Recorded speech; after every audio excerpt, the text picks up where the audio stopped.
Good afternoon. My name is John Slate. I'm from Duncan.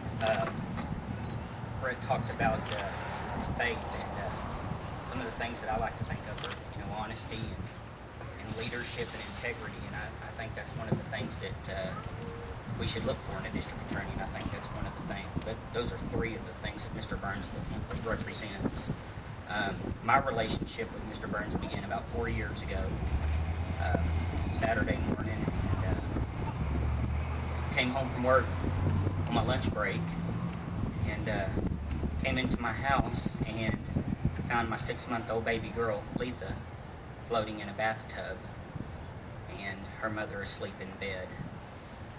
And it's hard to explain in words what it does to you whenever you have to bury a child. I think part of your soul dies. And that's when I met Mr. Burns.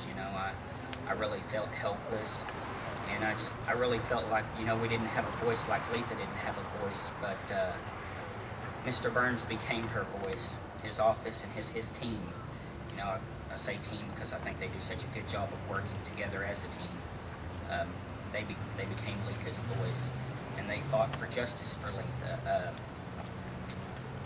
As hard as they tried, unfortunately, because of a technicality in one of our state laws, Letha's mother was able to plead guilty to a lesser crime, and she received a lesser sentence in prison.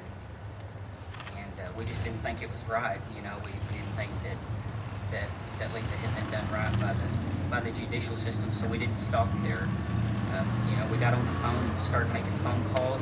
And like Mr. Burns said, we started, knocking on doors, and we just didn't take no for an answer. We knew that no was the wrong answer, so we just didn't stop.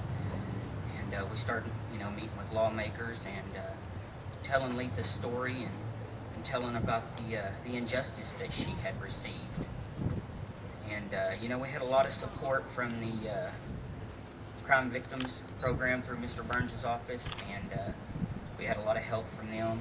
And in June of 2007, Governor Henry signed Letha Slate's law, which changed the definition of child neglect in Oklahoma.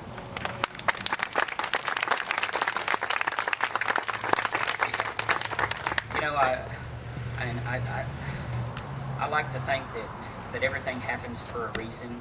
I tell people all the time that I truly believe that as tragic as Letha's death was, that it was for a reason. I truly believe today that Letha died so other children in Oklahoma could be protected.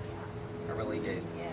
And it kind of started a journey for me. Me and my wife got real involved in crime victims advocacy programs throughout the state. And it really amazes me. It doesn't matter if it's Crime Victims' Rights Day or if it's the Tree of Honor Remembrance at Christmas time. You can always go to one of these events and you can see Mr. Burns there, or somebody from his staff there supporting crime victims, because he knows how much these programs mean to people. And I just want to say what an honor it is for me to be here today to support you, Mr. Burns. And God bless you, and thank all of you for coming.